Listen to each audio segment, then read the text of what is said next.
A Texas judge is in the hospital with extremely serious injuries. Travis County District Judge Julie Kocurek was gunned down last night right outside of her home in the Tarrytown neighborhood of Austin. Her attacker is still on the loose, and the clues are few and far between.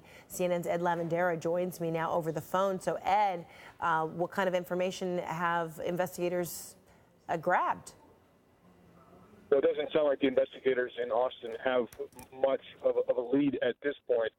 This happened just after 10 o'clock Central Time last night when the judge was arriving back at her home in that Tarrytown neighborhood of Austin, which is a very exclusive neighborhood there just on the western edge of downtown Austin.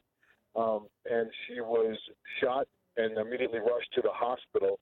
Hospital officials say she is now in stable condition. She has spent part of the evening in critical condition, but at this point it doesn't appear like the injuries will be life-threatening, and it sounds like the judge is expected to make a recovery. But at this point, clearly everyone trying to figure out what was going on in the situation, and obviously her position as a judge, a very high-profile judge there in Travis County in Austin, obviously creates a much more intense situation around this particular shooting as people trying to figure out, was she targeted specifically because of her work, or was this a random act?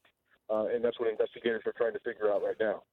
And so, obviously, they would be looking into whether this shooting has anything to do with a current case that she may be overseeing, because she is known to be involved in high-profile political cases and even anti-violence campaigns.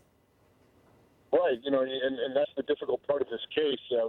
We covered extensively a couple of years ago, just outside of the Dallas-Fort Worth area in Kaufman County, a DA and another prosecutor that were shot and killed by someone who had been in a disgruntled person who had been involved in one of their past cases and some of their past work as well. So obviously, and we know from those situations that one of the things that investigators had to do was pour over extensively over all of the different criminal cases or any of the kind of cases that this particular judge might have been involved in, to try to figure out if anyone out there might have had a motive to carry out an attack like this, and also try to figure out whether or not it might have just happened to be a random attack. But obviously, at this point, it doesn't sound like investigators are ruling out either of those possibilities. All right, Ed Lavandera, keep us posted. Thank you so much.